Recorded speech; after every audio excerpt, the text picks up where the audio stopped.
হার দিয়ে শুরু করলেও শেষমেশ গ্রুপ চ্যাম্পিয়ন হয়ে সেকেন্ড রাউন্ডে গেল মেসি দি মারিয়ার আর্জেন্টিনা। ম্যাচের শুরুতে অনেক সমীকরণ নিয়ে মাঠে নামলেও সকল সমীকরণ আর অঙ্কের সূত্রকে তুড়ি মেরে চোখ ধাঁধানো ফুটবল শৈলী প্রদর্শন করে ম্যাচ নিজেদের করে নেয় দলটি। সাথে সাথে সমালোচকদের একটা কড়া জবাব দিল আর্জেন্টিনা। প্রথম ম্যাচে সৌদি আরবের সাথে হারের পর তাদের নিয়ে আলোচনা সমালোচনা কম হয়নি। সেসব সমালোচনাকে বৃদ্ধাঙ্গুলি দেখিয়ে শেষ ১৬তে জায়গা করে নিয়েছে দলটি। পাশাপাশি আজকের ম্যাচে অসাধারণ নৈপুণ্য প্রদর্শন করে শেষ ১৬তে জায়গা করে নেওয়া প্রত্যেকটা দলকে কঠিন এক বার্তা দিলেন মেসি আলভারেজরা। বুঝিয়ে দিলেন টুর্নামেন্ট শেষ হওয়ার আগে আর্জেন্টিনাকে হিসাবের বাইরে রাখার মতো দুঃসাহস যেন আর কেউ না দেখান। পাশাপাশি নিজের সেরাটা খেলে মেসিও জানিয়ে দিলেন যতক্ষণ তিনি মাঠে আছেন ভয় পাওয়ার কিছুই নেই। খেলার শুরুতেই প্রতিপক্ষ পোল্যান্ডের উপর চড়াও হয়ে খেলতে থাকে আর্জেন্টিনা। রক্ষণাত্মক কৌশলে খেলতে থাকা পোল্যান্ডের প্রায় ১১ জন প্লেয়ারই নেমে আসেন নিচে।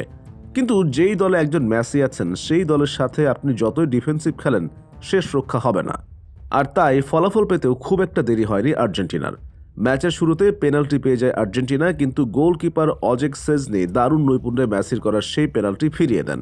এর আগের ম্যাচেও সৌদি আরবের একটি পেনাল্টি ঠেকিয়ে দিয়েছিলেন এই গোলকিপার।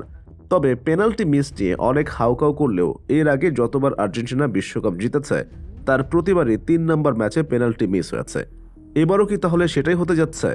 পেনাল্টিতে গোল না পেলেও কিভাবে গোল আদায় করতে হয় তা ভালো জানা আছে মেসি দি মারিয়াদের। আর তাই তো দ্বিতীয়ার্ধের শুরুতেই এলিস্টারের গোলে এগিয়ে যায় আর্জেন্টিনা।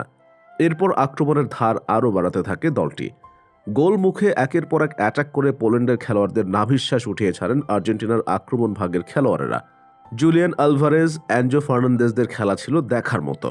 ফার্নান্দেজের বাড়ানো বলে ম্যাচের দ্বিতীয় গোলটি করে আর্জেন্টিনার জয় নিশ্চিত করেন ম্যানচেস্টার সিটিতে চমৎকার একটি মৌসুম কাটিয়ে আসা আলভারেজ। এর পরের সময়টা ছিল কেবল আনুষ্ঠানিকতার। নিজেদের মধ্যে বল রেখে লেভানডস্কিদের দর্শক বানিয়ে রাখেন বাকিটা সময়। তরুণী খেলোয়াড়দের দেখে স্বস্তির একটা নিঃশ্বাস ফেলতেই পারেন লিওনেল মেসি, কারণ তার চলে যাবার পরে এই তরুণরাই হাল ধরবেন আর্জেন্টিনার। অবশ্য হেরে গেলেও শেষমেশ মুখে একটা হাসি দিয়ে মাঠ ছাড়ে পোল্যান্ড, কারণ সৌদি আরব মেক্সিকোকে ১ গোল দেওয়াতে গ্রুপ রানার্স আপ হয়ে দ্বিতীয় পর্বের টিকিট নিশ্চিত হয় তাদের। দ্বিতীয় পর্বে তাদের মুখোমুখি হবে বর্তমান চ্যাম্পিয়ন ফ্রান্স, আর আর্জেন্টিনা মুখোমুখি হবে অপেক্ষাকৃত দুর্বল অস্ট্রেলিয়ার।